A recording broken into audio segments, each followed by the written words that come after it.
역대하 8장 말씀을 봅니다.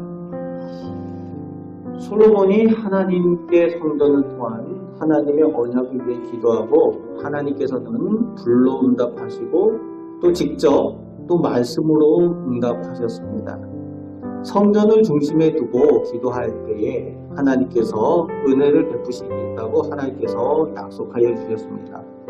하지만 한 가지 엄중한 경고를 하셨죠. 하나님의 말씀을 어겨 다른 신 우상을 섬기는 일을 철저하게 금하셨습니다.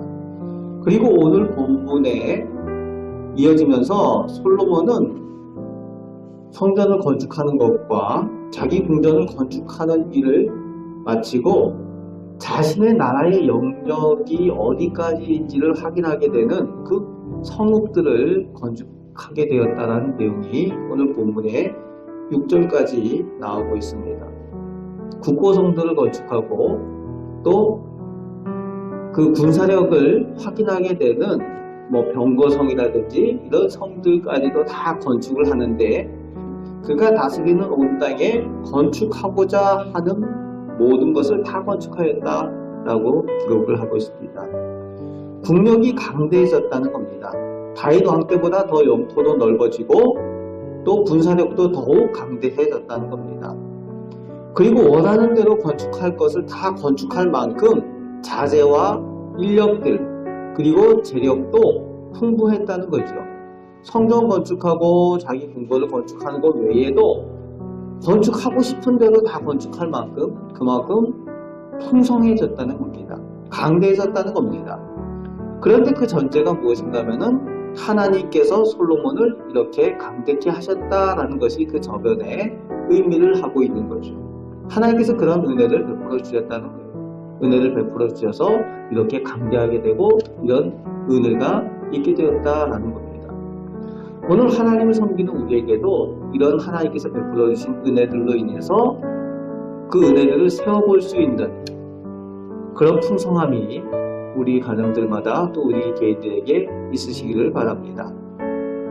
그리고 7절에서 10절까지 이 건축하는 일이 고되고 힘든 일이죠. 인력으로 다 했어야 되는 일들입니다. 고대 근동의 당시에 이 고된 일들을 감당했던 사람들은 노예들이 그 주 노동력이 되었지요. 이집트 피라미드 같이 그런 것들도 사람의 힘으로 했었다는 겁니다.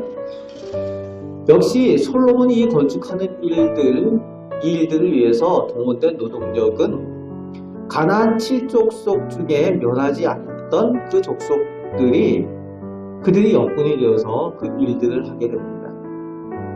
그 힘쓰는 일들을 하게 되는데 하지만 이스라엘 백성 중에는 노예로 일들을 맡기지 않았다라고 오늘 본문은 기록하는데 솔로몬이 그것을 철저하게 그렇게 했다는 거죠.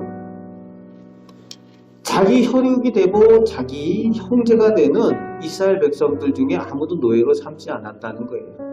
하나님을 그 믿는 믿음이 삶 가운데에 철저하게 그것이 적용이 되었다는 겁니다. 신앙과 삶이 하나가 되어서 하나님께서 기뻐하지 않는 일들, 형제와 혈육을 노예로 삼지 않고 그들은 지휘관들로 삼았다라는 내용이 나오고 있습니다. 신앙의 법칙을 따라서 그 삶도 철저하게 적용을 하고 있다는 거죠. 그리고 11절 말씀에 보면은 그 솔로몬의 아내 중에 애굽 왕 바로의 딸이 있게 되는데 그 당시 상황에 있어서 정략적인 결혼일 수밖에 없다는 것을 알게 되지만 이 당시에 애굽도 이집트도 당시에 무시할 수 없는 강대국이었다는 것을 우리는 기억을 하고 있습니다. 강대국에서 섬기는 신이 따로 있어요. 이집트의 주신이 태양신이죠.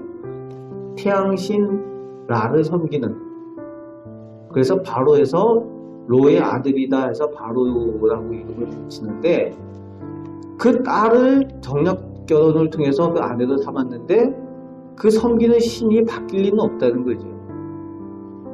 강대국의 공주로서 그가 섬기는 신이 태양신일 텐데 솔로몬이 그 아내로 맞았지만 그 맞은 아내를 예루살렘에 두질 않는 거예요. 하나님의 성전이 있는 곳에 두지 않는 거죠. 그 이유가 하나님의 거룩한 곳에 하나님과 약속한 대로 하나님의 성전이 있는 곳, 하나님의 거룩한 곳에 두지 않겠다는 것 때문에 따로 그 왕궁을 따로 건축하고 그곳에 그 바로의 딸 아내를 머물게 합니다. 쉽지 않은 이야기죠. 철저하게 하나님 앞에 이런 것들을 지켜가는 솔로몬의 모습을 볼 수가 있습니다. 하나님 앞에 거룩함을 유지하기 위해서 최선의 노력을 하고 있는 모습을 볼 수 있습니다. 그리고 이어지는 12절 13절에 하나님 앞에 제사하고 절기를 지켜드리는 내용이 나오는데 매일 또 안식일, 초하루 모든 절기마다 철저하게 지키는 내용이 나오고 그 3대 절기가 나오죠. 무교절과 칠칠절과 초막절, 6월절을 통한 그 무교절, 그리고 칠칠절 우리가 잘 아는 그 맥주감사절, 그리고 초막절, 추수감사절로 의미가 되어지는 초막절 그 내용들이 나오고 있는데 이것을 지키는 것이 모세의 명령에 따라 지켰다. 모세가 인간적으로 개인이 명령한 게 아니죠. 하나님께서 명령하신 바를 전했던 그 내용을 지킨다는 겁니다. 철저하게 하나님의 말씀에 순종하고 지키는 솔로몬의 모습이 설명이 되어지는 내용이죠. 절기를 지키고 모든 하나님 앞에 예배하고 하는 일들. 그리고 14절 15절 말씀에 아버지 다윗의 규례에 따라 역시 하나님 앞에 성전 봉사하고 제사하는 일들을 위해서 그 제사장들을 철저하게 감독을 했다라는 내용이 나오고 그 제사장과 레위인들도 이 솔로몬이 명령한 바에 철저히 순종했다라고 나오고 있습니다. 역시 다윗의 규례도 하나님의 말씀을 의미하는 거죠.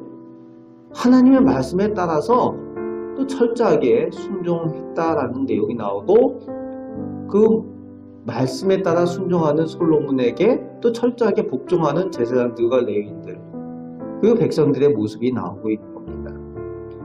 모든 기준이 하나님의 말씀에 있고 그 말씀에 철저하게 순종하고 따라 행하는 이 솔로몬의 모습, 그 모습이 기록되어질 때에 16절 말씀에 여호와의 전 공사가 결점 없이 끝나니라. 모든 것이 결점 없이 되어졌다는 거예요. 하나님의 성전 공사하는 신앙이 철저하게 제대로 되어지니까 그 외에 나머지도 다 잘 되는 거죠. 더 강대해지고 더 하나님께서 복을 주시는데 돕는 사람 후람을 그 솔로몬에게 붙여주셔서 그 후람을 통해서 또 일꾼들과 함께 그 오벨에 가서 또 금을 솔로몬에게 가져오게 하는 거죠. 금광을 발견하고 그곳에서 금을 캐어다가 솔로몬에게 갖다 주었다는 거예요. 점점 더 하나님께서 더 강성하게 하고 부욕해 하시는 은혜에 은혜를 더하는 그런 하나님의 부어주신 그 복을 체험하게 되는 그것을 오늘 본문 가운데 기록해 주고 있습니다. 솔로몬이 하나님의 말씀에 철저하게 순종하기 위해서 최선을 다할 때에 하나님께서 돕는 사람들을 붙여주시고 기대하는 것보다 더 많은 것으로 허락하여 주시는 그 복을 눈으로 보게 되어졌다는 거죠. 오늘 본문 말씀을 통해서 우리가 듣게 되는 바는 우리가 하나님 말씀에 최선을 다할 때에 하나님 말씀에 순종하고 살아갈 때에 하나님께서 우리가 기대하는 것보다 더 좋은 것들로 허락하여 주시고 채워주실 것이라는 것을 오늘 솔로몬에게 하나님께서 복 주시는 것을 통하여 우리가 보게 되는 것입니다.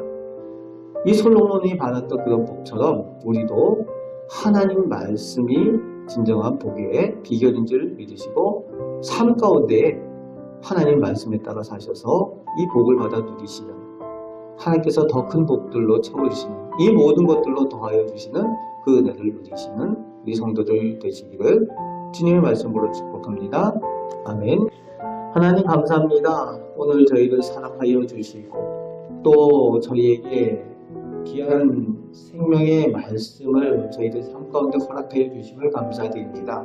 저희가 말씀에 따라 순종하며 살게 하시고 또 그 가운데 하나님께서 복 주심을 눈으로 보고 체험하며 하나님께 영광 돌리는 하루하루의 삶이 되게 하여 주옵소서. 오늘도 저희들과 동행하여 주시고 저희들 기도 하나님께서 들으시고 응답하여 주심을 믿습니다. 오늘도 풍성한 은혜를 누리게 하여 주옵소서. 감사를 드립니다. 예수 그리스도의 이름으로 기도합니다. 아멘.